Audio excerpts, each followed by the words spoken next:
भाई fluid mechanics का lecture number 2 start करते हैं बच्चों। तो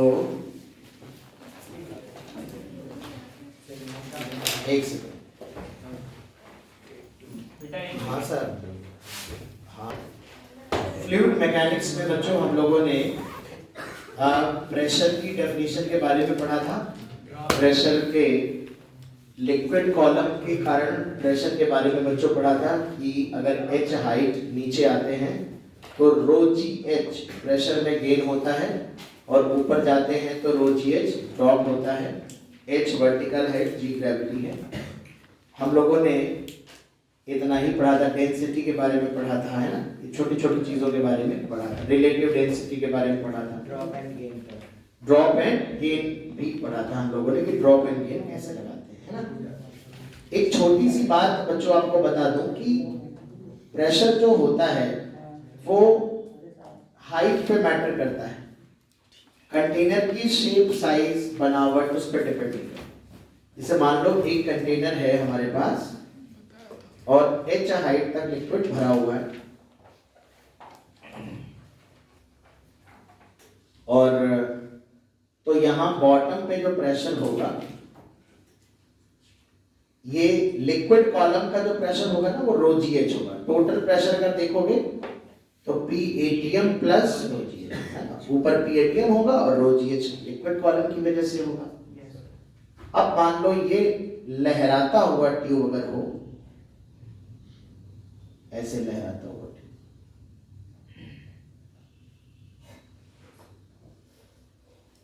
तो लहराता हुआ ट्यूब अगर होगा तो बॉटम का प्रेशर यहां पर भी पी एटीएम प्लस कितना होगा, अगर ये एच पी है तो कुछ भी हो, है ना। ऐसे मान लो इस तरह का शेप, सेम हाइट तक अगर भरा है तो ये भी यहां पर भी प्रेशर सेम होगा, है ना, सेम प्रेशर होगा। तो इस बात पे डिपेंड नहीं करता है कि ट्यूब का शेप कैसा है। आपको लग सकता है कि सर आपने सिलेंडर के लिए निकाला था तो इसके लिए वैलिड है। प्रेशर है, एच हाइट अगर नीचे जाएंगे तो हमेशा रो जी एच में चेंज आएगा। तो एक तो ये पॉइंट है जो आपके दिमाग में क्लियरली होना चाहिए। दूसरी बात हमने ये बताई थी कि किसी भी फ्लैट सरफेस पे अगर डीएफ फोर्स लग रहा है प्रेशर के कारण तो वो हमेशा एरिया वेक्टर की डायरेक्शन में लगता है, याद है कि नहीं। मतलब परपेंडिकुलर डायरेक्शन में प्रेशर के कारण फोर्स लगता है। हमने कहा था कि अगर हम वेक्टोरियली लिखना चाहें तो ये है प्रेशर का magnitude. You can treat it like a scalar. ये है एरिया वेक्टर। एरिया वेक्टर हमेशा सरफेस के कैसा होता है, छोटा सा सरफेस है उसके परपेंडिकुलर। तो फोर्स की डायरेक्शन है एरिया वेक्टर के अलावा, यानी सरफेस के नॉर्मल फोर्स लगता है। तो कोई जैसे मान लो बर्तन है, कोई ये बर्तन है, इस बर्तन में लिक्विड भरा हुआ है। ये दो बातें क्लियर हुई थी। तो यहाँ पर बॉटम पे फोर्स कैसा लग रहा होगा, ऐसा लगेगा सरफेस के परपेंडिकुलर। बात समझ रहे हैं ना। यहाँ पे फोर्स ऐसा लगेगा इसके सरफेस के परपेंडिकुलर, इस तरह से। जो लिक्विड फोर्स लगाएगा ना, अंदर से दिखाएगा ऐसे, ये जो फोर्स लगेगा ना सरफेस के कैसा लगेगा, परपेंडिकुलर हमेशा। या किसी लिक्विड के अंदर अगर कोई बॉडी भी रखी, मान लो ये कोई बॉडी है, सॉलिड बॉडी है और ये डूबी हुई है लिक्विड में डूबी हुई है। तो जितने लोग साइकिल बिना साइकिल के आ सकते हैं कोशिश करें कुछ दिन बिना साइकिल के आए। तो ध्यान सुनो, यहाँ पर ये जो बॉडी है ना, इसके चारों तरफ जो फोर्स लगेगा लिक्विड के कारण वो भी परपेंडिकुलर। यहाँ फोर्स कैसे लग रहा होगा, ऐसे परपेंडिकुलर। यहाँ कैसे लग रहा होगा, इस तरह से सरफेस के 90 डिग्री, समझ रहे हैं ना। यहाँ पे 90 डिग्री लग रहा होगा, यहाँ पे थोड़ा और 90 डिग्री लगेगा, यहाँ पे और थोड़ा सा बड़ा लगेगा।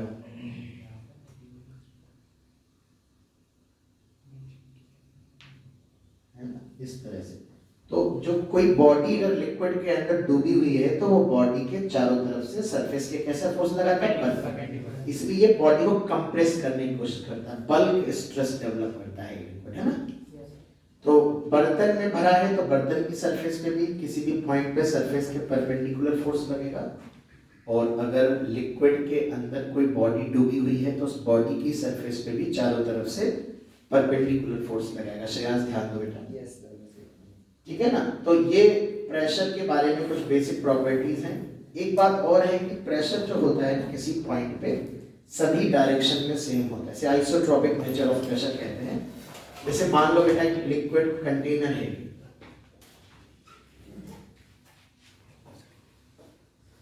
ये लिक्विड कंटेनर है, तो इसके इस पॉइंट पे प्रेशर जितना इस डायरेक्शन में होगा उतने ही इस डायरेक्शन में फील करोगे।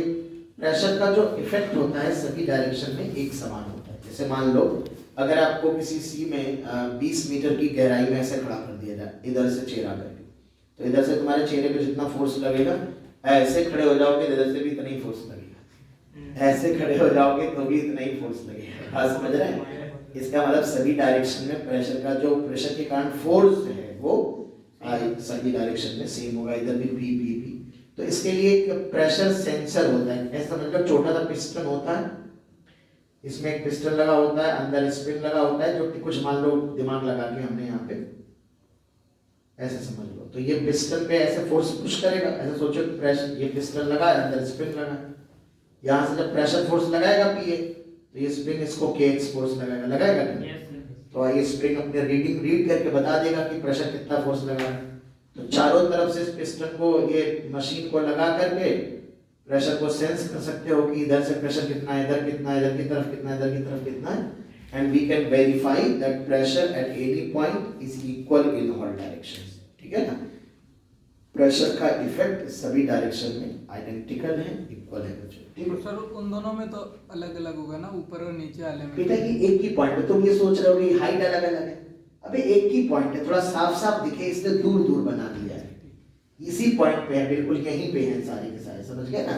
उसी को ऐसे लगा के देख लिया, वहीं पे ऐसे लगा के देख लिया, वहीं ऐसे लगा के देख लिया, वहीं ऐसे लगा के देख लिया, समझ गए ना। ठीक है, तो छोटी छोटी बातें नोट कर तो जरूरी है, काम आएगी।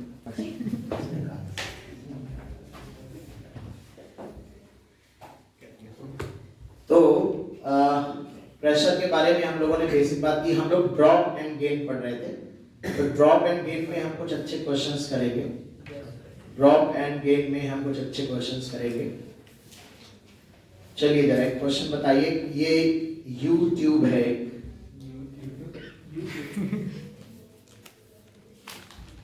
समझ आ गई यूट्यूब?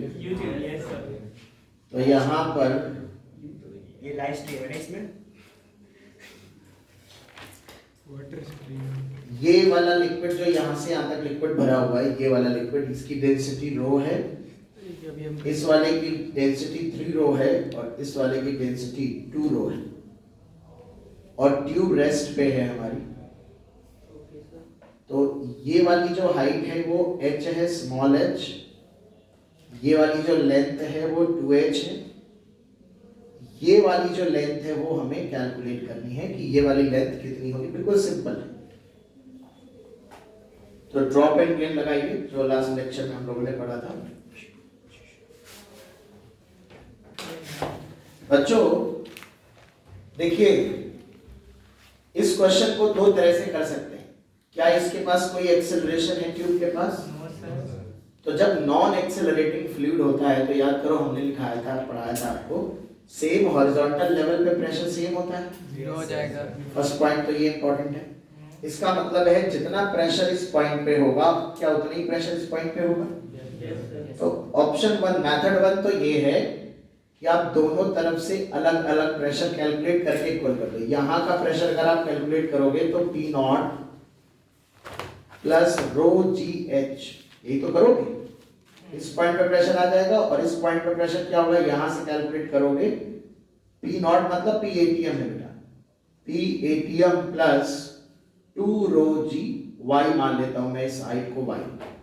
तो यहां से y की वैल्यू आप समझ गए होंगे कि कितनी आएगी, h/2। बताओ आएगी? ये मैंने मेथड 1 में बेसिक कॉन्सेप्ट लगाया, मैंने कहा सेम हॉरिजॉन्टल लेवल पे प्रेशर सेम होता है, तो बेटा इस पॉइंट का प्रेशर जो होगा, इस लिक्विड से कोई लेना देना नहीं, ये जंक्शन पे निकाल लिया इस पॉइंट पे, और इस पॉइंट पे प्रेशर हमने कहा सेम होना चाहिए। इधर से निकाला हमने इस पॉइंट का प्रेशर बेटा, और इधर से निकाला हमने। कोई दिक्कत इस मेथड में किसी को? मेथड 2 जो हम ज्यादातर केसेस में प्रयोग करेंगे, इसे हम ड्रॉप एंड गेन कहेंगे। इसमें हम लोग बच्चों एक पॉइंट से चलना शुरू करते हैं, एक पॉइंट से चलना शुरू करते हैं और दूसरे पॉइंट पे निकल जाते हैं। तो देखो जिस पॉइंट से चलना शुरू करते हैं वहां का प्रेशर लिखते हैं सबसे पहले। तो यहाँ का प्रेशर कितना है? P ATM, ओपन है ना बेटा, तो P ATM लिख लेंगे, P ATM। अब आप बताइए, हम नीचे आ जाते हैं, यहाँ पर गेन हुआ कि ड्रॉप? प्रेशर बढ़ा कि घटा? यहाँ नीचे आने पे कितना बढ़ा बेटा? रो जी एच। फिर जब ऐसे चलोगे तो कोई चेंज होगा प्रेशर? नहीं सर, जीरो। कोई गेन नहीं, कोई ड्रॉप नहीं। ऊपर आ जाएंगे बेटा, कितना घटा? -2 रो जी। मान लेते हैं ये हाइट कितनी है? y। कहाँ पहुंच गए? यहाँ। जहां पहुंच गए क्या वहां का प्रेशर पता है कितना है? P ATM। P ATM से P ATM कैंसिल आउट हो गया, यहाँ से भी y की वैल्यू h/2 कैलकुलेट। बताओ एनी प्रॉब्लम, कोई दिक्कत? अब बेटा यहाँ पर क्या है कि एक ट्यूब है, इसमें एक लिक्विड भरा है, पूरे में सेम लिक्विड है बेटा, लो डेंसिटी का। इसमें क्या किया, यहाँ से बॉडी को मैंने डाल दिया, जो बॉडी फ्लोट कर रही है इस लिक्विड पे। तो ऑब्वियसली बात, इस लिक्विड को पुश कर रही होगी नीचे की तरफ, जिससे इस वाले कॉलम का लेवल थोड़ा नीचे आ जाएगा, इस वाले कॉलम का लेवल थोड़ा ऊपर आ जाएगा। तो हमें इसका मास गिवन है m, इसका area of cross section A है, इसका भी area of cross section A है। हमें H1 और H2 का हाइट में जो डिफरेंस है उसकी वैल्यू बतानी है in terms of mass, area, density, इसके टर्म में बतानी है। ठीक है बेटा, चलो ड्रॉप एंड गेन लगा लो, या जब तुम्हारा मर्जी हो तो तुम मेथड नंबर 1 से भी कर सकते हो। करो करो बेटा, इस क्वेश्चन को भी करो।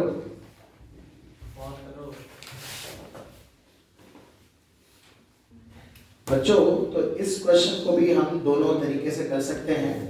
एक तरीका तो ये कर सकते हैं कि हम इस एक पॉइंट ले लें बेटा, ये पॉइंट नंबर 1, और एक पॉइंट ये ले लें। क्योंकि सेम लिक्विड है, सेम लेवल पे प्रेशर सेम होता है, जब तक कि फ्लूइड में कोई हॉरिजॉन्टल एक्सेलरेशन ना हो। याद है हम लोग डिस्कस करते हैं, अगर किसी फ्लूइड के पास हॉरिजॉन्टल एक्सेलरेशन नहीं है तो सेम हॉरिजॉन्टल लेवल पे प्रेशर सेम होता है।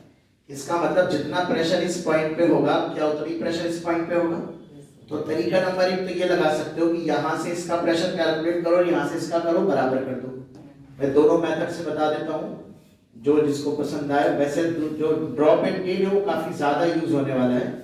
मेथड 1 में हम 1 का प्रेशर 2 के प्रेशर के बराबर करने वाले हैं बेटा। कोई दिक्कत किसी को? 1 का प्रेशर यहाँ से चलेंगे बेटा तो P ATM ऊपर होगा, लिक्विड के कारण रो जी H1 बढ़ जाएगा ना। यहाँ पर आप देखिए, यहाँ तो P ATM होगा बेटा, लेकिन ये mg वाला फोर्स पुश करेगा, जिसके कारण और प्रेशर में चेंज आएगा। तो P ATM होगा पिस्टन के ऊपर बेटा, mg force divided by area. इतना प्रेशर डाउनवर्ड फोर्स की डायरेक्शन में इंक्रीज कर जाएगा, और जो वो प्रेशर इंक्रीज कर जाएगा फिर रो जी H2 किसकी वजह से होगा? कॉलम की वजह से। ATM से ATM बेटा कैंसिल आउट हो जाएगा, इसको इधर ले आते हैं। तो रो जी ये H1 माइनस H2 होगा, it is equal to mg divide by area. So H1 minus H2 will be mg divide by rho g a। क्या सभी का आंसर आ गया? मेथड 2। मेथड 2 अगेन हम ड्रॉप एंड गेन लगा रहे हैं। मेथड 2,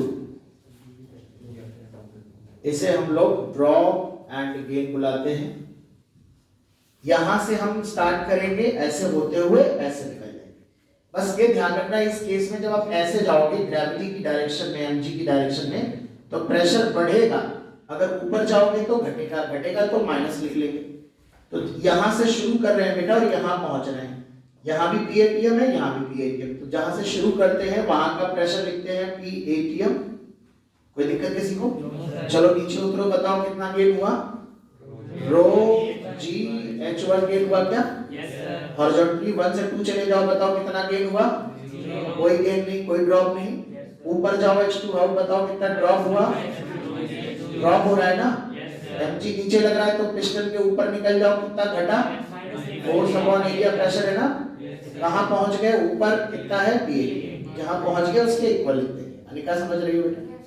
ठीक। तो P ATM से P ATM कैंसिल आउट कर दिया। यहाँ पर again rho g bracket H1 minus H2 equal to mg divide by area है। तो H1 minus H2 equal to mg divide by rho a।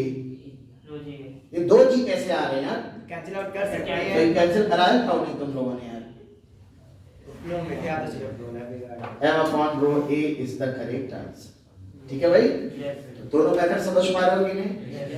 Very good, फटाफट लिख लो। कर दिया था? अरे चल, ये तो फिर तो मिटा देते हैं, ये वाला मेथड तो मिटा ही दे। देवांशी, बेटी बताओ, मिटाएं इसको? मिटा लिख रही हो क्या? मुस्कान तो थोड़ा खुद से भी करने का प्रयास किया करो, इंतजार करे कॉपी ना खराब हो जाए। हम नहीं करेंगे, कॉपी गंदी हो जाएगी।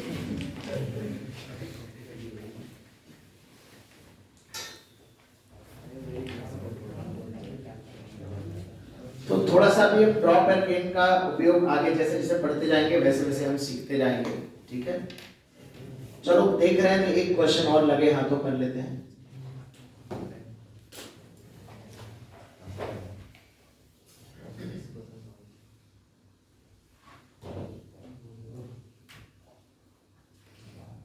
इस बार कौन से ट्यूब है सर? स्टार्ट कर। ये डेंसिटी रो है और ये हाइट h2h मान लेते हैं। यहां से यहां तक ये डेंसिटी 3 रो है, ये भी 3 रो है पूरा। ये एंगल 37 डिग्री है और यहां में लिक्विड भरा हुआ है, ये 2 रो है।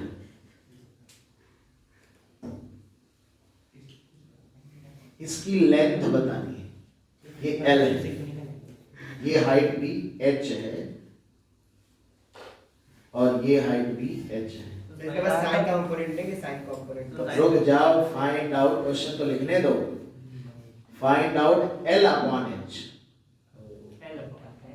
L अपॉन H बताना है। लिक्विड समझ लो बेटा, ये जो बाउंड्री बनाई है इसमें रो है, यहां से लेके यहां तक 3 रो है, फिर यहां से लेके यहां तक ये, और साइन 37 होता है 3/5, cos 37 होता है 4/5।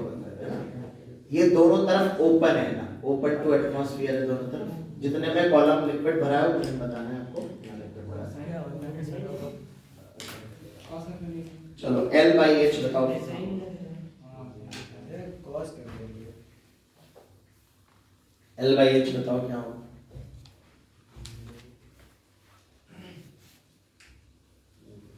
तुम भी बताओ एकांश। देखो बेटा, इसमें आप जैसे जितना जितना बल्कि क्वेश्चन होता जाएगा ना उतना ही ड्रॉप एंड गेन से आसान होता है। अब जैसे मैं यहाँ से चलता हूँ, उधर से निकल जाऊंगा, ठीक है? तो देखो बेटा, PATM से चला मैं, यहाँ से नीचे आया मैं, बात नहीं बिल्कुल भी श्योर बेटा, गधे बेटा बात नहीं। रो G2H इतना प्रेशर गेन हुआ, यहाँ पे नो चेंज, ड्रॉप कितना हुआ -3 रो GH। फिर इधर जाऊंगा मैं तो हाइट लेनी है, केवल हाइट, तो -2 रो G L sin 37 और बराबर कहां पहुंच गया? अभी मैंने बताया था रॉड टेढ़ी मेढ़ी हो, इंक्लाइंड हो, पर वर्टिकल हाइट ही लेते हैं प्रेशर के लिए जब तक कि हॉरिजॉन्टल एक्सेलरेशन ना आ जाए, वरना L cos थीटा भी आएगा। अभी हॉरिजॉन्टल एक्सेलरेशन दिखाएंगे तब आप देखोगे। तो PATM से PATM कैंसिल आउट हो गया, ये हो गया, ये कैसा आ रहा है? सर वो सही है, माइनस ऐसे दूसरी साइड जाएंगे तो बढ़िया आ रहा है। देखो +2 रो जी होगा, वो 2 रो जी वाला ऐड होगा ना, क्योंकि वो इंक्लाइंड है तो वो नीचे की ओर प्रेशर लगाएगा। कहां इंक्लाइंड है? एक मिनट रुकिए, हाँ कुछ तेरे कॉस थीटा को भी वो अरे ये इररिलेवेंट हो गया क्वेश्चन। लेकिन वो माइनस हो रहा है, लेकिन माइनस हटा दिया था ना। नहीं मेरे हाँ हटा दिया। देखो डेटा में चेंज करना पड़ेगा, क्वेश्चन रियलिस्टिक नहीं है। माइनस कोई हाइपोथेटिकल आंसर, लेकिन सही है सर। वैसे अच्छी बात है, नहीं नेगेटिव कैसे? नेगेटिव का मतलब ये है कि आपका क्वेश्चन रियलिस्टिक नहीं है। मैं चेक कर रहा हूं, डोंट वरी, मैं चेक कर रहा हूं। इस हाइट की वैल्यू को बढ़ा लो बस, इस हाइट की वैल्यू को 5h कर लो, 5h रियलिस्टिक तो हो कम से कम। माइनस का मतलब फिर ये है कि वो ये इक्विलिब्रियम में होगा नहीं, वो फिर अनस्टेबल इक्विलिब्रियम हो जाएगा, मींस वो मूविंग कंडीशन हो जाएगी लिक्विड की, तो स्टैटिक कंडीशन नहीं हो सकती है ना। ऐसा तो नहीं कि नेगेटिव द साइन इग्नोर कर दिया। अब ठीक है, तो कितना आएगा? ये 2 रो GH इक्वल टू ये रहेगा 2 रो G L 3/5 रोजी से रोजी कैंसिल आउट हो जाएगा। निकालना क्या है L/H 2 से 2 खत्म 5/3 आ रहा है क्या Yes sir. 5/3 L/H जो आएगा 5/3 अरे आएगा कि नहीं बच्चों। नेक्स्ट कॉन्सेप्ट हम लोग पढ़ेंगे absolute pressure and gauge pressure. Gauge pressure या गॉज प्रेशर जो भी आप बुलाते हो, मैं तो गेज ही कह रहा हूँ, बचपन से इसको गेज ही कहूंगा, कुछ लोग गॉज प्रेशर भी बुलाते हैं। एब्सोल्यूट प्रेशर और गेज प्रेशर जो है ना, इसमें बहुत कंफ्यूजन होता है यार, लोगों को हमने देखा है, भयंकर कंफ्यूजन होता है, भयंकर। मैं आपको कंफ्यूजन, किसी को पता हो तो बताओ इसके बारे में। अरे बता दो। नहीं पता है। शायद बता तो होना बता। अरे इतना थोड़ी बेकार, वो थोड़ी है मैकेनिक जाए। एकांश तुम बताओ ना। नहीं सर। शाश्वत मेरा लाल विलेन स्वरूप इतना अच्छा आज पढ़ाते लाल हैं है मेरे से लाल है नहीं हाँ विलेन स्वरूप बताओ बेटा। नहीं पता। हैं? नहीं पता बोलोगे ये नहीं पता। सेंट थॉमस बेटा बताओ। और थॉमस इतने महान संत हुए हैं अपने समय में और तुम इतने स्कूल में पढ़ के, तो विलेन स्वरूप तुम बताओ बेटा। Sir PATM minus absolute. PATM minus absolute, ये क्या बता रहे बेटा। सुभाष तुम बताओ बेटा। सर पढ़ा नहीं, ये अच्छा बहाना है तुम्हारा। हाई स्कूल में नहीं पढ़ा था नहीं NCERT 9th में है। हमारे में नहीं है, ICSE में नहीं है, ICSE में नहीं है। ला बेटा सर गुलमोहर बताओ। सर मतलब पढ़ा था भूल गया ना। नहीं हम लोग नहीं पढ़ा। और भी बताएगी और भी। अरे जेकी कुछ तो लाज रखो। हमारे बैग बुक पड़ी है मर्सी आज मेरा खाता है।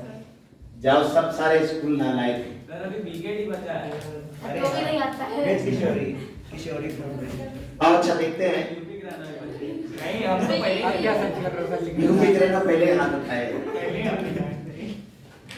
और पूरे चल नया नया है तो सब पूछेंगे। आओ देखो तो बेटा एब्सोल्यूट प्रेशर गेज प्रेशर मैं तुम्हें बताता हूँ कंफ्यूजन क्या होता है, बहुत ध्यान से सुनो क्या कंफ्यूजन होता है, क्लैरिटी क्या है पहले तो मैं समझा देता हूँ। किसी भी पॉइंट पे जो टोटल प्रेशर होता है उसे एब्सोल्यूट प्रेशर कहते हैं। टोटल प्रेशर किसी भी पॉइंट पे व्हाटएवर इज, वो भले एटमॉस्फेयर की वजह से हो, किसी गैस की वजह से हो, किसी लिक्विड की वजह से हो, जो भी टोटल प्रेशर होगा वो क्या है एब्सोल्यूट प्रेशर। जैसे मान लो किसी पॉइंट का टोटल प्रेशर 10 एटीएम है किसी पॉइंट पे तो वो एब्सोल्यूट हो गया। 8 एटीएम है एब्सोल्यूट हो गया, 6 एटीएम है एब्सोल्यूट हो गया, समझ गए। लेकिन जनरली क्या होता है बेटा, हमारे सराउंडिंग में चारों तरफ एटमॉस्फेरिक प्रेशर होता है। क्या होता है तो जनरली जैसे कहीं हाई प्रेशर होता है या लो प्रेशर होता है तो हम हमारे लिए ये इंपॉर्टेंट हो जाता है कि एटमॉस्फेरिक प्रेशर से कितना जाता है। तो जो एटमॉस्फेरिक प्रेशर से कितना ऊपर या कितना नीचे है उसे गेज प्रेशर कहते हैं। सही तो बताया था साहब, बस इसमें- शब्दों में नहीं बताया साहब। खुशहाल का पता कौन खुशहाल नहीं भी एब्सोल्यूट उल्टा बताया था, उसने माइनस साइन अलग लगाया था अच्छा और वो माइनस साइन गलत लगाया था और वो अभी जो बताया वो मुझ पे दूसरे से रियलिस्टिक आंसर था, माइनस में आ रहा था। हां कुछ नहीं जोक था वो द्वारा में बोल कुछ कंफर्म नहीं था। जो मैं बोलूं ये तो याद नहीं आ रहा था मैं ये कोई नहीं, लेकिन वो सही बताने मैं समझ गया था, उसको थोड़ा बहुत पता है उसके बारे में। इसीलिए आपने तो अब सुनने लो मां थप्पड़ सही कर देंगे भी कदे कहीं तो absolute pressure is the total pressure at A point is called absolute pressure and the value of pressure above atmospheric pressure. जैसे मान लो कहीं का टोटल प्रेशर 7 एटीएम है, उसमें जब 1 एटीएम घटाओगे तो कितना आएगा 6 एटीएम। तो अगर एब्सोल्यूट प्रेशर 7 एटीएम है तो वहां का गेज प्रेशर कितना होगा 6 एटीएम। 6 एटीएम बता रहा है कि 1 एटमॉस्फेरिक प्रेशर से कितना ज्यादा है। अगर कहीं का प्रेशर 1 एटीएम ही प्रेशर हो तो वहां का गेज प्रेशर 0 है। अगर कहीं पे 0.5 एटीएम प्रेशर हो तो वहां का गेज प्रेशर -0.5 है। 0.5 -1 एटीएम। मेरी बात समझ में आ रही है? Absolute pressure can never be negative, but gauge pressure can be negative also. मेरी बात समझ गए? तो absolute pressure is the total pressure, actual pressure at a point, and gauge pressure is the pressure which is above the atmospheric pressure. What is the value of pressure? Whatever the value of pressure above the atmospheric level or below, below है तो negative हो जाएगा है ना, तो उसे हम gauge pressure कहते हैं। अब मैं अभी आगे बताऊँ मिसकंसेप्शन क्या होता है। जैसे हम पहले तो लिख लेते हैं डेफिनेशन, मेरे साथ लिख लो फटाफट, है ना। तो टोटल प्रेशर या एक्चुअल प्रेशर कह सकते हो, actual pressure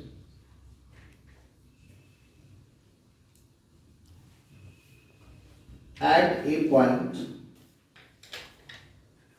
point is called absolute pressure. इसे हम absolute pressure कहते हैं, ठीक है। गेज प्रेशर क्या है? टोटल प्रेशर नहीं, 1 atm से इतना नहीं होता। गेज प्रेशर जो होता है वो डिफाइंड होता है absolute pressure minus atmospheric pressure. तो आप कह सकते हो it is the pressure above the atmospheric pressure, atmospheric pressure। अब इस डेफिनेशन को समझे बिना लोग एक्चुअली एग्जांपल के थ्रू लोग जो है मिसकंसेप्शन दिमाग में आ जाता है। मैं आपको एक्सप्लेन करता हूं और कहां गलती आती है वो भी मैं समझाऊंगा। जैसे मान लो एक कंटेनर में h हाइट तक लिक्विड भरा हुआ है, ओपन कंटेनर है। अगर हमसे कहा जाए कि इस बॉटम पे एब्सोल्यूट प्रेशर कितना है, तो आंसर है PATM प्लस रो GH। क्योंकि PATM यहां पे होगा और रो GH ऐड हो जाएगा, तो टोटल प्रेशर एब्सोल्यूट प्रेशर है PATM प्लस रो GH। अगर पूछा जाए कि at the bottom gauge pressure कितना है, तो इसमें से PATM घटा देंगे तो क्या बचेगा? अब यहीं से मिसकंसेप्शन है कुछ बच्चों के मन में, मैक्सिमम मैंने देखा जो थोड़ा समझते हैं, उन्हें ये लगता है ये वाली बात तो क्लियरली बुक्स में बहुत ज्यादा लिख नहीं रखते, क्लियरली मेंशन नहीं करते, ऐसे लिख देते हैं बस सिंपल। तो उन्हें ये लगता है कि अगर, देखना ध्यान सुनना, मिसकंसेप्शन क्या है। लोगों को लगता है कि एटमॉस्फेरिक प्रेशर को जोड़ के प्रेशर लिखो तो एब्सोल्यूट कहलाता है, और एटमॉस्फेरिक हटा दो उसमें से तो जो बनता है वो गेज प्रेशर कहलाता है। ये जो दोनों लाइनें मैंने बोली सरासर गलत है, यही मिसकंसेप्शन। मैं अब आपको एक एग्जांपल देता हूं, दूसरा एग्जांपल देता हूं। एक बर्तन है, ये एक क्लोज्ड कंटेनर है बेटा, ये क्लोज्ड है, ये बिल्कुल मेटल से क्लोज है और इसमें पूरे में लिक्विड भरा हुआ है। मेरी बात बहुत ध्यानपूर्वक सुनना आप लोग। और h हाइट है, रो डेंसिटी। अब हमसे कहा गया एब्सोल्यूट प्रेशर बताओ क्या। सुनो, एटमॉस्फेयर का प्रेशर कैसे आता है? एयर के जो मॉलिक्यूल होते हैं ना, गैसेस के मॉलिक्यूल, वो कोलाइड करते हैं, कोलाइड करके फोर्स अप्लाई करते हैं। केटीजी का लेक्चर देखा है सर? और उसी से फोर्स लगाते हैं तभी प्रेशर आता है। तो यहाँ पे चूंकि बर्तन बंद कर दिया, कंटेनर क्लोज कर दिया, तो एयर के मॉलिक्यूल ऊपर कोलाइड करेंगे, लेकिन क्या लिक्विड पे फोर्स ट्रांसमिट कर पाएंगे? नहीं कर सकते। यानी क्या लिक्विड के अंदर एटमॉस्फेयर का इफेक्ट है? यहाँ पे नहीं है। तो बॉटम पे जो टोटल प्रेशर होगा लिक्विड का वो ओनली रो GH होगा, नो एटमॉस्फेयर। बताओ बेटा। अब जिन बच्चों को मिसकंसेप्शन होता है उनसे मैं पूछता हूँ, बताओ यहाँ गेज कितना, एब्सोल्यूट कितना? तो बहुत बच्चे कहते हैं कि दोनों सेम, ऐसे इसमें एटमॉस्फेयर है ही नहीं तो हटाने की जरूरत ही नहीं। तुम ये बात समझदार, तुम समझ रहे हो जो भी टोटल प्रेशर है वो एब्सोल्यूट है। वो किसके कारण? इट्स नॉट इंपॉर्टेंट कि उसमें एटमॉस्फेयर है कि नहीं है, और वो 1 एटमॉस्फेयर से कितना ज्यादा है उस वैल्यू को गेज प्रेशर कहते हैं। मेरी बात समझे कि नहीं? यहां पर टोटल प्रेशर रो GH है, atmospheric pressure is not included here, but still अगर हमें गेज प्रेशर यहां लिखना हो तो suppose this is 4 atmospheric value है, तो ये 1 एटमॉस्फेयर से कितना आ जाएगा? 3 एटमॉस्फेयर। तो यहाँ गेज प्रेशर लिखेंगे रो GH माइनस PATM। यहाँ भी माइनस किया था पर PATM पहले से था इसलिए कट गया था। क्या मेरी बात समझ में आई? Yes sir. तो वो प्रेशर जो वहां पर है एक्चुअल वो एब्सोल्यूट है। समझ गए कि नहीं? वो किसकी वजह से है? इट्स नॉट इंपॉर्टेंट कि उसमें एटमॉस्फेयर शामिल है कि नहीं है। नहीं समझ आ रही मेरी बात? गैस का प्रेशर है, मान लो केवल गैस का है, किसी गैस का 4 एटमॉस्फेरिक प्रेशर है, तो गेज प्रेशर उसका 3 atm हो गया, 1 atm घटा दो। समझ गए? ये मिसकंसेप्शन तुमको नहीं पालना है कि जब PATM लगा देते हैं तो एब्सोल्यूट बन जाता है, हटा देते हैं, तो ये बिल्कुल गलत है। Actual pressure, total pressure at A point is absolute and minus उसमें एटमॉस्फेयर कर दो, दिस इज गेज। अगर पहले से एटमॉस्फेयर होगा तो कट जाएगा, नहीं होगा तो नहीं होगा। बात समझ गए? एक एग्जांपल और लेंगे, बात कंप्लीट करेंगे। मान लो ये कंटेनर है, यहां तक लिक्विड भरा हुआ है, ये लिक्विड है हमारा, ये h हाइट है, रो डेंसिटी, ये गैस है, इतने में गैस है, ये गैस है, इस गैस का प्रेशर है P गैस और ये रोड, और ये बंद है, क्लोज है, तो एटमॉस्फेयर का प्रेशर नहीं आएगा। अब अगर हम कहें इस वाले केस में बॉटम पे अगर हम कहें तो एब्सोल्यूट प्रेशर कितना है बॉटम पे? गैस का प्रेशर तो आएगा, गैस के मॉलिक्यूल तो कोलाइड करेंगे ना, प्लस, और बताओ इस वाले फोटो में अगर हम कहें गेज प्रेशर कितना आएगा, तो बताओ क्या लिखोगे? गैस प्लस रो जी एच जो माइनस भी एब्सोल्यूट प्रेशर है उसमें क्या करोगे? क्या मिसकंसेप्शन क्लियर हो गया? बिल्कुल। तुम्हें तो था ही नहीं है, तुम्हें तो मैंने शुरू से चीजें ठीक से बताई।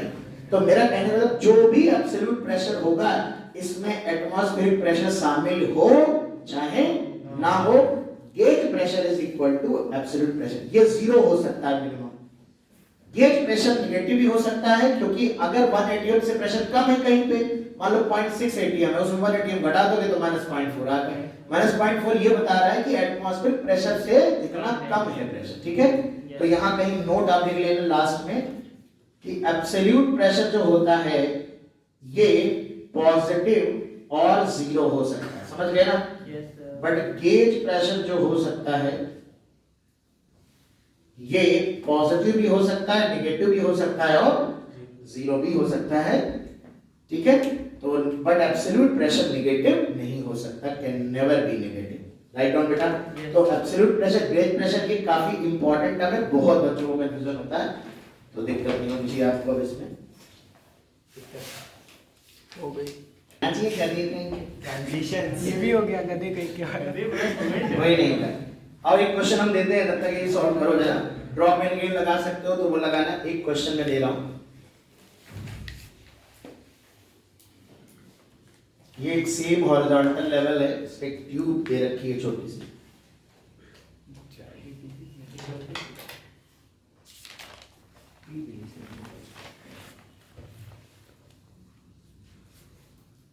कैसे कैसे ट्यूब बता,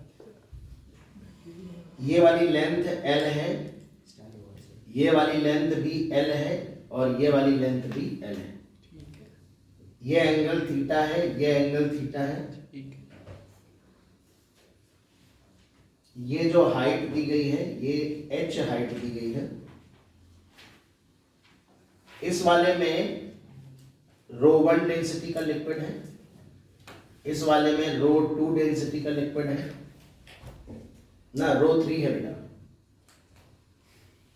और इस वाले में ρ2 डेंसिटी का लिक्विड है। Find out pressure at bottom points A B, also find angle theta। बेटा ये वाला पॉइंट A है, ये वाला पॉइंट B है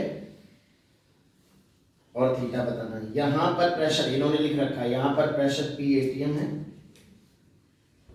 और यहां पर प्रेशर B P ATM है, ऐसा इन्होंने लिख रखा है।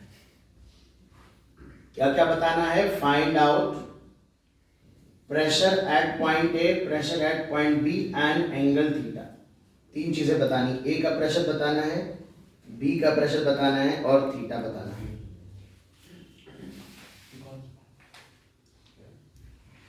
करेंगे।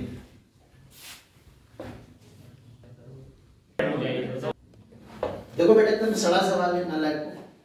प्रसाद तुम भी कॉपी खराब ना हो जाए इसलिए नहीं करते हो। नहीं सर, वो आ गया। करा करो। वो आ गया, कौन आ गया? ये सब रिकॉर्ड बेटा यहाँ पे पीएटीएम दिया है, कैसे रोका है उसकी चिंता हमें नहीं करनी। कुछ क्वेश्चंस में मान लो भैया दिया है, कुछ होगा व्यवस्था रोकने की, ठीक है? तो यहाँ का प्रेशर पीएटीएम दिया, यहाँ का पूछा गया है। तो अगर मैं यहाँ से यहाँ के बीच में देखूं तो इधर से इधर जाने पे हाइट में जा रहे हैं हम लोग, अरे जा रहे हैं कि नहीं? ये वाला हाइट देख रहे हो, एल साइन थीटा है क्या? अबे ये एल है, ये एल साइन थीटा होगा ना, तो ड्रॉप हो जाएगा ना यहाँ से आ जाने पे प्रेशर। तो पी एटीएम यहाँ का प्रेशर है, इधर जाने पे minus ρ1 G L sin theta is equal to P A आएगा कि नहीं बताओ? Yes, sir. Yes, sir. बोलो, Yes, sir. बोलना पड़ेगा। Yes, sir. अच्छा, अगर पी ए में रो 3 ए है, रो 3 एल जी साइन थीटा जोड़ दें तो पी भी आ जाएगा। तो पी भी दो तरह से लिख सकते हैं, या तो हम यहां से चल के यहां तक पहुंचे, देखना जरा, पी ए टी एम इधर से गए तो माइनस रो जी एच हो गया, प्रेशर घट गया बेटा एच हाइट जाने पे। अनिका समझ लेना, जिस कितना समझ रहा है पूछ लेना, शर्माती मत रहना। तो माइनस रो 1 जी एच, एच ये वाली हाइट है। यहां ये कहां पहुंचे, ये हम ए का पहुंचे, बट हमें ए पे नहीं रुकना है, तो हम और आगे मूव कर जाएंगे। अब की बात नीचे आ रहे हैं तो गेन होगा प्रेशर, इतना ही हाइट नीचे आ रहे हैं, लेकिन किस लिक्विड में आ रहे हैं, रो 3 में। तो प्लस रो 3 जी एच, ये कहां पहुंच गए हम, बी। तो बी का प्रेशर ये भी है, साथ ही साथ बी का प्रेशर इधर से भी लिख सकते थे, नहीं लिख सकते थे? इधर का प्रेशर पी एटीएम है और ये हाइट डायरेक्टली एच गिवन है। तो this can also be written as P ATM plus rho 2 g h, लिख सकते हैं कि नहीं? यानी ये दोनों प्रेशर आपस में इक्वल है, दोनों ही बी पॉइंट का प्रेशर है। बताओ, अगर आप इन दोनों को इक्वल कर दो तो भी साइन थीटा आ जाएगा। लेकिन मान लो इस सवाल में केवल साइन थीटा पूछा जाता तो हम ऐसा नहीं, मैं इसको प्रेफर नहीं करता हूं कि मैं बी पॉइंट का प्रेशर यहां से निकालूं, यहां से निकालूं, बराबर करूं। ये भी तरीका होता है कि आप बी पॉइंट का प्रेशर यहां से निकाल लो, बी का यहां से निकाल लो, बराबर कर दो। अगर मेरा टारगेट प्रेशर कैलकुलेट करना ना होता और इस क्वेश्चन में सिर्फ एक ऑब्जेक्टिव क्वेश्चन होता और पूछा जाता थीटा बताओ, तो मैं सीधे यहां से एंटर करता, यहां से निकल जाता, ड्रॉप एंड गेन लगाता सीधे। क्या मेरी बात समझ में आ रही है? Yes, sir. तो मैं उस थर्ड पार्ट को इस वाले क्वेश्चन का आंसर इंडिपेंडेंट क्वेश्चन की तरह सॉल्व करना चाहता हूं। वैसे तो यहां पर देखो, दोनों बराबर करोगे तो आ जाएंगे। अब मैं यहां से एंटर करूंगा, इस वाले पॉइंट से एंटर करूंगा, यहां निकलूंगा। जरा ध्यान देना, जहां से मैं एंटर कर रहा हूं वहां का प्रेशर लिखा मैंने। मैं यहां से यहां जाने में कितना हाइट ऊपर गया, एल साइन थीटा, तो माइनस रो जी एच लिखूंगा। लिक्विड की डेंसिटी क्या है बेटा, रो 1 जी एल साइन थीटा। मैं कहां पहुंच गया, पॉइंट बताओ, ए। फिर मैं नीचे आ गया तो गेन हो गया रो 3, क्या मैंने रो 2 नहीं किया, रो 3 जी। कहां पहुंच गया मैं, बी पे। बी से फिर मैं ऊपर चला गया तो क्या हो गया, माइनस रो 2 जी एच। बाहर निकल गया मैं, जहां पहुंचा वहां का प्रेशर, पीएटीएम से पीएटीएम खत्म, साइन थीटा वाले टर्म यहीं रखो या उधर इधर ही रखो। तो देखो ये जी एल साइन थीटा है कॉमन, ये है रो 3 माइनस रो 1, है कि नहीं? उधर हो गया रो 2 जी एच, तो साइन थीटा रो से रो जी से जी खत्म हो जाएगा, rho 2 h divide by rho 3 minus rho 1 into L. तो ये बच्चों हमारा साइन थीटा की वैल्यू आ जाएगी। Theta will be sine inverse of this value. बताओ, अरे कर लोगे कि नहीं? Sir, 1 minus रो 3 नहीं आएगा? पता नहीं यार, नहीं, ना यार, रो 1 माइनस रो 3 तो शायद नहीं है ना, रो 3 माइनस रो 1 है। अपना भी तो कैलकुलेशन देखो ना, यही तो आई ना, क्या करें, क्यों भाई ना बात कोई दिक्कत नहीं, इतना क्या उसको एक्यूरेट करना। ठीक है, चलो हो गया भाई, सॉल्व हो गया। ठीक है, तो अगला क्वेश्चन करते हैं, जल्दी से लिख लो। लिख दिया। लिख लिया? अब हम लोग पढ़ेंगे पास्कल्स लॉ। इसका नाम सुना सुना सुना? अरे सुना ही होगा, याद नहीं है? 8th में पढ़ा होगा सबसे पहले, 7th या ये सर 8th एट में रिटर्न के टेस्ट पे किस लिए तुम्हारे जब सबमरीन वाला कर रहे थे। हाँ, ऐसा कुछ था। और तुम लोग को वो चीजें याद है जिसमें तुमने कुछ ना कुछ खुराफात किया है? नहीं सर, 8th सर में वही याद रहती है। 8th में हम सबको फिजिक्स याद आता था कि तो हम लोग नाम से डर जाते थे कि ऐसे नहीं ऐसे होता है, कोई टेस्टर फेंक के मार देती थी। डस्टर फेंक के मार देते थे। लगता है उनका निशाना कभी मिलना नहीं पड़ेगा उनका निशाना कभी नहीं लगता था। एक बार उन्होंने मुझे फेंक के मारा था, मैं उछल गया था, वो सामने क्लास में मैं भी बेटा शुरुआत में जब 10 साल पहले 11 पढ़ाना चालू किया, बेटा देखो क्या स्पेलिंग सही है? यस चलो, तो पास्कल्स लॉ क्या कहता है बच्चों? प्रेशर की एक प्रॉपर्टी हमने पढ़ी अभी थोड़ी देर पहले। हमने कहा किसी भी लिक्विड में प्रेशर जो होता है किसी पॉइंट पे, उसका इफेक्ट सभी डायरेक्शन में सेम होता है कि नहीं? Yes, sir. इसी प्रॉपर्टी का एक रिजल्ट होता है, रिजल्ट उसी को पास्कल्स लॉ कहते हैं। तो पास्कल्स लॉ ये कहता है कि अगर किसी लिक्विड बॉडी में, क्लोज लिक्विड बॉडी हो, और उसके किसी पॉइंट पर अगर हम एक प्रेशर बढ़ा दें, किसी एक पॉइंट पे प्रेशर अप्लाई कर दें, इंक्रीज कर दें, तो किसी भी एक पॉइंट पे अगर प्रेशर इंक्रीज करते हो तो वो जो इंक्रीज होता है पूरी लिक्विड बॉडी में ट्रांसमिट हो जाता है। जैसे मान लो फॉर एग्जांपल, अगर हमसे कहा जाए कि ये एक हमारे पास बर्तन है और यहां पर हमने एक पिस्टन लगा के रखा है, और यहां का प्रेशर है, मान लो यहां का प्रेशर P1 है बेटा, इस पॉइंट का प्रेशर P2 है, इस पॉइंट का P3। ये पिस्टन का एरिया ए और ये इस पे फ्लोट कर रहा है, मान लीजिए ये इक्विलिब्रियम स्टेट। अब अगर हमने क्या किया कि अगर मैं क्या करूं कि इसमें, इस पिस्टन पे जो एरिया है F फोर्स अप्लाई कर दूं, तो मैंने कितना प्रेशर बढ़ा दिया बेटा, F/A। तो इतना प्रेशर हर जगह बढ़ जाएगा, जिस पॉइंट पे प्रेशर जितना था, ये जो इंक्रीमेंट जो एक जगह पे प्रेशर तुमने बढ़ाया है वो हर जगह इंक्रीज हो जाएगा। मतलब जहां पे P1 होगा वहां पे P1 प्लस डेल्टा P हो जाएगा, जहां पे P2 था वहां पे P2 प्लस डेल्टा P हो जाएगा, जहां पे P3 था वहां P3 प्लस डेल्टा P हो जाएगा, P4 था P4 प्लस डेल्टा P हो जाएगा, है ना। यानी यही पास्कल्स लॉ है जो ये कहता है, ये इस प्रॉपर्टी के कारण ही होता है कि जब आप किसी पॉइंट पे बढ़ाते हो सभी डायरेक्शन में वो इफेक्ट प्रोपेगेट होता है बेटा। तो Pascal's law states that if we increase the pressure in a liquid at any point of the liquid body, then the same increment occurs at every point of the liquid body, या जो increment होता है is transmitted throughout the liquid body, ठीक है ना। तो ये हम पास्कल्स लॉ कहते हैं। इसका एक बड़ा बेहतरीन एप्लीकेशन है हाइड्रोलिक लिफ्ट। क्या है? हालांकि हम उसके क्वेश्चंस को मेनली ड्रॉप एंड गेन से लगाया करेंगे, पर यूजिंग पास्कल्स लॉ हम उसको कैसे एक्सप्लेन कर सकते हैं वो मैं आपको दिखाऊंगा। तो इसके बारे में हम लोग लिख लेते हैं बेटा। क्या लिख सकते हैं? According to this law, according to this law,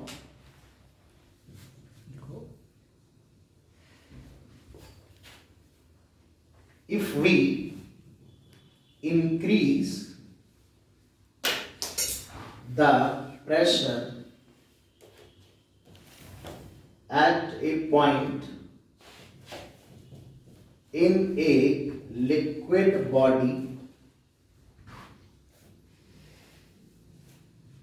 according to this law, if we increase the pressure at a point in a liquid body, then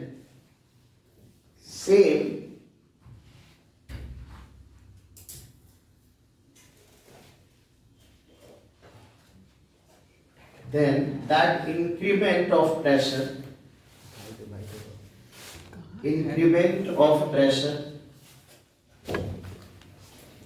is transmitted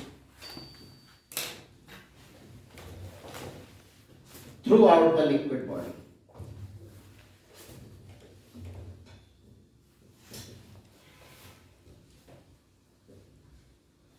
किसी लिक्विड बॉडी में अगर हम प्रेशर को किसी पॉइंट पे increase करते हैं तो सेम इंक्रीमेंट जो होता है वो हमारा पूरी लिक्विड बॉडी में इंक्रीज हो जाता है।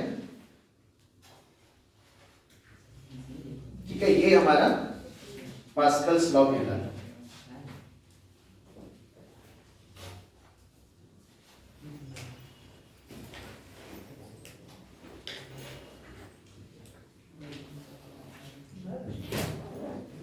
बस है ना। तो ध्यान रखिएगा, ये दोनों फोटो बनाइएगा। बस यहाँ ये लिक्विड बॉडी जो होनी चाहिए वो क्लोज्ड होनी चाहिए, फ्री ओपन लिक्विड बॉडी नहीं होनी चाहिए। तो जहां हम लोगों ने लिक्विड बॉडी लिखा है तो इसे लिक्विड बॉडी में यहाँ पर क्लोज्ड या एनक्लोज्ड लिक्विड बॉडी लिख सकते हैं। ठीक है,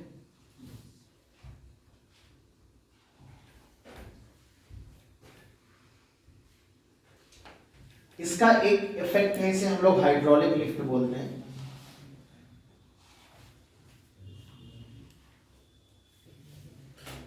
इसका एक एप्लीकेशन है हाइड्रोलिक लिफ्ट जो बहुत भारी भारी चीजों को वेट मेजर करने के लिए यूज होती है।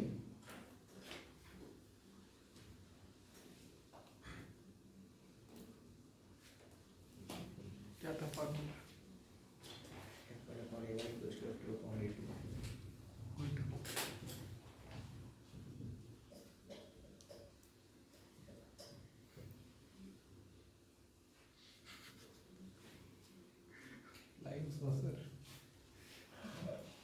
देखो बहुत ध्यान से, हाइड्रोलिक लिफ्ट का कॉन्सेप्ट क्या है, ये दो फोटो बना ली होगी सबने, यस सर। कैसा लिमिट का बना लो। बना दिए।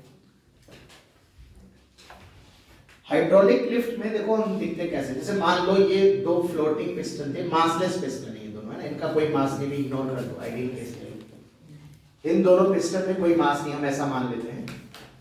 और इधर वाली जो पोर्शन है इसका एरिया बहुत ज्यादा है, इसका एरिया मान लेते हैं A2 है और इसका एरिया A1 है, and A2 is greater than A1, 1000 गुना 100 गुना ज्यादा हो सकता है, अभी हम कंपैरिजन करेंगे। और ये इस फोर्स से ये इक्विलिब्रियम में है।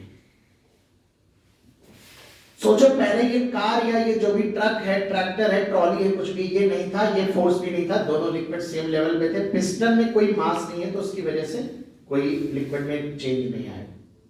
डेंसिटी लिक्विड की रो है मान लेते हैं। एक ऑब्जर्वर यहां पे है बैठा, एक ऑब्जर्वर यहां पे बैठा है। अब जैसे मान लो हमने, बहुत ध्यान से सुनना, अगर हमने मान लो एक कार इस पिस्टन पे खड़ी कर दी, बड़ा सा पिस्टन था, इस पे कार खड़ी करी, उसने इसे पुश किया। अभी सिर्फ इस चीज को हम करेंगे तो ड्रॉप एंड एजेंसी पर हम पास्कल्स लॉ से आपको बता रहे हैं कि उसका एप्लीकेशन है, उससे पास्कल्स लॉ के बेसिस पे ही हाइड्रोलिक लिफ्ट बनी थी। mg नीचे की तरफ लगेगा, एरिया इसका A2 है, तो यहां पर जो इस कार के खड़े करने से जो प्रेशर में चेंज होगा वो कितना होगा, mg डिवाइड बाई A2 के बराबर होगा कि नहीं, बताओ। Yes sir। इतना प्रेशर इस पॉइंट पे बढ़ जाएगा कार के रखने की वजह से, और सेम प्रेशर यहां भी बढ़ेगा, यहां भी बढ़ेगा। मतलब इस आदमी को प्रेशर में इंक्रीमेंट कितना महसूस होगा, इतना। ये अनपढ़ आदमी यहाँ बैठा खुश हो रहा, सोच रहा बढ़िया, ये तो मर गया, इसके ऊपर कार रख दी। ये मूर्ख ये नहीं समझ रहा कि अगर इस पिस्टन को होल्ड कर लिया जाए और इस लिक्विड को क्लोज रखा जाए तो ये भी उतना ही इंक्रीमेंट महसूस करेगा, भले कार उसके ऊपर रखी गई हो, है ना। तो ये जो प्रेशर इंक्रीमेंट यहाँ हुआ, क्या उतना ही इंक्रीमेंट यहाँ है, क्या उतना ही यहाँ, यहाँ पर भी उतना ही प्रेशर बढ़ेगा। अब तुम ध्यान से देखो, इस पिस्टन को देखो, जो ये प्रेशर बढ़ेगा इस छोटे वाले पिस्टन पे, इस बढ़े हुए प्रेशर के कारण, अगर पहले ऊपर नीचे दोनों तरफ प्रेशर PATM था, इसका कोई मास नहीं है, ये नेग्लिजिबल मास का है, इस बढ़े हुए प्रेशर के कारण ये पिस्टन को ऊपर पुश करेगा। तो नीचे जैसे प्रेशर बढ़ेगा, ऊपर प्रेशर कम है, तो ये पिस्टन ऊपर भागना चाहेगा। तो अगर मुझे इसको होल्ड करना है तो क्या कुछ फोर्स लगाना पड़ेगा, वही लगाना पड़ेगा। समझ में आ रही बात। तो अगर मुझसे कोई पूछे कि कितना फोर्स लगाना पड़ेगा, तो ये जो प्रेशर के इंक्रीमेंट के कारण फोर्स लगेगा, extra force, pressure into area. क्या मेरी बात समझ में आ रही? इतना ही प्रेशर तो बढ़ाया ना बेटा यहाँ पर भी भाई, पास्कल्स लॉ, उसको हम F फोर्स से बैलेंस कर देंगे कि नहीं? तो हमने कहा कि ये जो F फोर्स है वो इस बढ़े हुए प्रेशर से बैलेंस करने के लिए फोर्स लगाना पड़ा है, और पिस्टन का कोई मास नहीं है। ये एक्स्ट्रा प्रेशर फोर्स जो मिली यहां से मिलेगा। PATM तो पहले भी नीचे था, ऊपर था, वो तो ऑलरेडी बैलेंस, इसलिए PATM नहीं लिया। क्या मेरी बात समझ में आ रही है? तो हमने कहा कि जो F फोर्स लगाना पड़ रहा है, बहुत ध्यान समझना, ये इस बढ़े हुए प्रेशर फोर्स के कारण लगने वाले एक्स्ट्रा फोर्स को बैलेंस करने के लिए लगाएगा। बहुत ध्यान समझना। तो यहां से हम इसको देख सकते हैं कि ये F by A1 और डेल्टा P की वैल्यू क्या है, mg by A2 के बराबर। यहां से आप देखो, जो F आप लगा रहे हो वो mg times A1 by A2 लगा रहे हो। हालांकि ये न्यूमेरिकल के फॉर्म में जब भी आपके सामने आए तो आप बस यहां से घुसना और यहां से निकल जाना, ड्रॉप एंड किल लगा लेना, दैट्स ऑल, है ना। मुद्दे की बात ये है, ध्यान समझना, A1 अगर मैं मान लूं कि late A1 by A2 is 1 by 100 या 1000 मान लेते हैं। सोचो ये 1000 गुना अगर इस एरिया से कम हो तो इसका मतलब है इसको बैलेंस करने के लिए, आप सोचिए A1 by A2 अगर 1 by 1000 है तो जिस वेट को आपको होल्ड करना होगा उससे 1000 गुना कम फोर्स लगाना पड़ेगा। और आप देखिए ना, F लेस देन mg आ रहा है ना, ऊपर क्या देख रहे हैं, ध्यान से देखिए फ्रांस, A1 by A2 छोटा है ना, यानी ये फोर्स की वैल्यू क्या इस कार के वेट से छोटी होगी कि नहीं? आप ऐसे समझ लो कि अगर कार का मास 1000 किलोग्राम हो, ये 1 by 1000 हो, तो ये 10 न्यूटन आएगा। मतलब 1 किलोग्राम की बॉडी यहां रख दो, 1000 किलोग्राम की बॉडी यहां रख दो, 1 किलोग्राम वाली बॉडी होल्ड करेगी। यही हाइड्रोलिक लिफ्ट का कॉन्सेप्ट था कि हल्के वेट का प्रयोग करके भारी चीज को आप नाप ले रहे हो। धर्म कांटा वगैरह में जो हाइड्रोलिक लिफ्ट की यूज होती है, मोरम से भरा हुआ ट्रक होता है, ट्रक खड़ा कर दिया जाता है, उस ट्रक मान लो उस कई टन मोरम उसमें भरी हुई, तो उसको मेजर करने के लिए आप उस एक बड़ा सा हाइड्रोलिक लिफ्ट होता है, उसमें आप छोटा सा वेट यूज करते हो। अब मान लो ये यहाँ हाथी खड़ा हो, अब एक तरफ हाथी खड़ा है, हाथी का वजन लगभग कितना होता होगा? 10,000 किलोग्राम, 50,000, बहुत ज्यादा सर, 200-300। अबे 200, 2 क्विंटल का होगा हाथी, 2 क्विंटल के लोग होते हैं बे। 2-3 टन का होता सर 800 की कार मैक्स आउट होता होगा, 2,000 से कम तो नहीं होता है भाई। सर 800 किलो में कार मैक्स आउट हो जाती है। कार से वजन ज्यादा होता है हाथी का, तो कहाँ सो रहे हो? सर तो ट्रक भी तो मतलब एकदम average weight of elephant search करो। सर्च करो भाई को। पॉज कर दिया। अरे क्या, ठीक है नहीं किया। सुनो, चलो मान लेते हैं, मान लो यहाँ पर ये कार है या ट्रक है या हाथी है, मान लो हाथी का वजन 2,000 है, 4,000 है, तो 4,000 किलोग्राम का हाथी है। ठीक है, हमने कहा 2,000 से कम नहीं होता है, तो 4,000 किलोग्राम का हाथी है इधर। मान लो ये रेशियो 1000 है, तो 4 किलोग्राम यहाँ वेट रखोगे, हाथी एकदम बैलेंस। और 4 किलोग्राम से अगर 100 ग्राम ज्यादा लग दिया तो हाथी ऊपर भाग जाएगा। सोचो 4.5 किलोग्राम का वजन रख दोगे तो हाथी को फुटबॉल बना के ऊपर उठा देगा। ये प्रेशर में, ये हाइड्रोलिक लिफ्ट का इंपॉर्टेंस समझ में आ रहा है? Yes. भारी बॉडी को हल्की बॉडी का प्रयोग करके वेट नाप लेना, उसको बैलेंस मेजरमेंट कर लेना। बड़े बड़े वेट का मेजरमेंट किया जाता है, बड़े टन्स में जो होता है, 50 टन 100 टन ट्रक भर के मोरम है, गन्ने भर के ट्रैक्टर है, या हाथी है, या तुम्हारे जैसे भारी भारी लोग है ना। तो यही एक इंपॉर्टेंस था, इसका बहुत बढ़िया यूज था, इसे हम लोग हाइड्रोलिक लिफ्ट कहते हैं। पर इस सवाल को हम लोग करेंगे ड्रॉप एंड गेन से। क्या इधर लिख लिया सबने? Yes sir. तो मैं दिखाता हूं कि इस सवाल को ड्रॉप एंड, ये तो मैं आपको समझा रहा था कि पास्कल्स लॉ कैसे यूज हो रहा है यहाँ पे, लेकिन आप इस बात को समझो कि इसको अगर न्यूमेरिकल के फॉर्म में आएगा तो ड्रॉप एंड गेन से ही करना। कैसे करोगे ड्रॉप एंड गेन से? क्योंकि जब एग्जाम में आता है ना बेटा, तो एग्जाम में जब ये सवाल आता है तो एग्जाम में ये हाइट अलग अलग दे देता है। अभी मैंने हाइट सेम ली है, एग्जाम में आएगा तो हाइट सेम होगी तभी ये रिलेशन वैलिड होगा। अगर ये वाली हाइट अलग हो तो रिलेशन गड़बड़ हो जाएगा। उस केस में हम आसानी से कर लेंगे। यहां से एंटर करो और ऐसे निकल जाओ। तो देखो यहां से हम ऊपर से चले तो कितना प्रेशर था? PATM। फोर्स के की वजह से बढ़ेगा तो F/A1 प्रेशर बढ़ा, फोर्स की डायरेक्शन में प्रेशर बढ़ता है। ये रो डेंसिटी, ये हाइट h है और ये भी हाइट h है, तो नीचे आने पे कितना बढ़ गया? ρg। यहां आ गए, नो चेंज, 0। ऊपर गए तो कितना ड्रॉप हो गया? -ρgh। mg नीचे लग रहा है, हम ऊपर जा रहे हैं तो ड्रॉप होगा कि नहीं? Yes sir. और हम बाहर पहुंच गए तो कितना पहुंच गए? PATM। बताओ हो गया कि नहीं? Yes sir. ये यहां से यहां ये भी कैंसिल आउट हो गया, यहां से वही आ जाएगा F/A1 = mg/। तो न्यूमेरिकल अगर सॉल्व करना होगा तब तो हम ड्रॉप एंड गेन से ही करेंगे, लेकिन पास्कल्स लॉ कैसे यूज हो रहा है वो एक्सप्लेन करने का मैं प्रयास कर रहा था कि ताकि आप पास्कल्स लॉ की ब्यूटी समझे कि उनके लॉ के थ्रू हम लोगों ने इस चीज की जो डिस्कवरी की थी, खोज की थी, जिसका प्रयोग हम करते हैं बड़े बड़े भारी भारी चीजों को मेजर करने का। सुनो, अगर ये H1 हो, ये H2 हो, तो नीचे आने पे यहाँ H1 होगा, H2 होगा, कैंसिल आउट नहीं होगा उस केस में। लेकिन क्या हम सवाल नहीं सॉल्व कर पाएंगे? तो ये कोई यूनिवर्सल फॉर्मूला नहीं है, इसे याद ना किया जाए। ये मैं बस आपको ये रियलाइज करने की कोशिश कर रहा था कि F की वैल्यू mg से क्या है? छोटी है। यानी भारी ऑब्जेक्ट को मेजर करने के लिए स्मॉल फोर्स लगाना पड़ेगा, और ये फोर्स खुद भी एक स्मॉल ऑब्जेक्ट हो सकता है। हाँ बेटा। सर वो मुझे समझ नहीं आया कि F/A1 कैसे होगा। ओके बेटा, देख लो बेटा, यहाँ पर क्या है ना अनिका, जब आप ऐसे पिस्टन फोर्स लगाती हो, ऐसे पुश करती हो ना, यहाँ पर प्रेशर है एयर का प्रेशर PATM, पर ये पिस्टन क्या करता है, नीचे की लिक्विड पे एयर के मॉलिक्यूल तो फोर्स टकरा ही रहे इस पिस्टन पे। ये जो फोर्स होता है ये इसकी वजह से एक्स्ट्रा कांटेक्ट फोर्स इस पे लगता है। जब एक्स्ट्रा कांटेक्ट फोर्स लगेगा तो यहाँ पे इसकी वजह से F/A इतना फोर्स बढ़ जाता है। तो जब भी फोर्स की डायरेक्शन में मूव करोगे पिस्टन में तो प्रेशर इंक्रीज होता है। इसके ऊपर इस फोर्स का कोई इफेक्ट नहीं था, तो यहाँ तो PATM था। इस फोर्स लगाने से जो नीचे जब आप जाओगे तो इस फोर्स का भी इफेक्ट आएगा, जो इस फोर्स के ना होने से नहीं होता। तो अगर मैं ऐसे जा रहा हूं तो बढ़ेगा, प्लस लिखूंगा मैं, गेन होगा प्रेशर का, और ऊपर जा रहा हूं फोर्स के ऑपोजिट जा रहा हूं तो घटेगा, ड्रॉप होगा। इसलिए जब देखो मैं नीचे गया फोर्स की डायरेक्शन में तो प्लस लिखा है, और mg की डायरेक्शन के जब ऑपोजिट गया तो मैंने माइनस लिखा है। ओके, अब क्लियर है? लिख लो फटाफट। ये बात समझ आ गई क्या कि H1 H2 अलग अलग भी हो सकता है? तो ये रट्टा मत मानना बेटा, ये कोई फॉर्मूला नहीं है, ये कोई फॉर्मूला नहीं है बेटा। चलो तो अभी इतना ही रखते हैं। आश्रम से आ रहे होंगे, 5-10 मिनट में क्लास स्टार्ट हो जाएगी।